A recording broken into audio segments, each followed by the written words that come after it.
Hi, I'm Sasha Bonét, author of The WATERBEARERS, a memoir of mothers and daughters. This book began with a question. Why is it so hard for me to write about Black womanhood without writing about motherhood?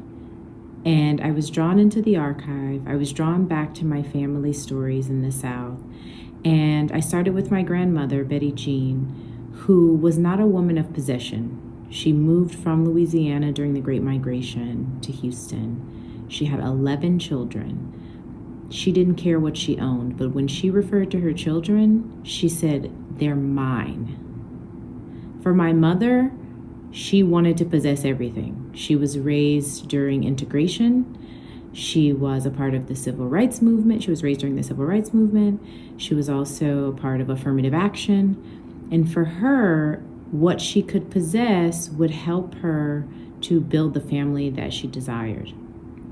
For me, when I had a child, I moved to New York City to try to become whoever it was I was meant to be.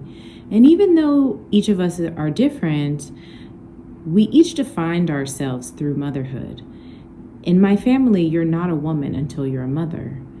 And even beyond my family, I have tributaries within the book where I go to our nation's first president and the ways that he shaped policy around his own interests regarding slavery.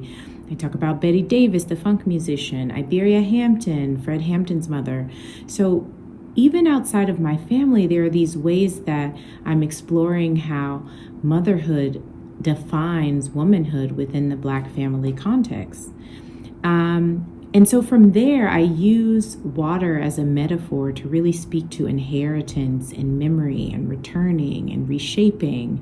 And even though this is a deeply personal narrative, it's shaped by a larger American story about race and gender and labor and survival. And so I think in the classrooms, even within its specificity, students have been able to connect in a universal way because there are always these unspoken hidden truths that we all kind of understand but don't know where they come from. And then we continue, of course, to pass them on to our children. And so I think naturally within the classroom, it fits into literature and creative writing, but also sociology, family history, African American history, Black feminist theory, gender studies, any space that's interested in the personal and cultural histories intertwined. And ultimately, The WATERBEARERS is about finding the language for what is built within the voids and silences of our cultures. And that can be applied to any families. So thank you so much for considering The WATERBEARERS.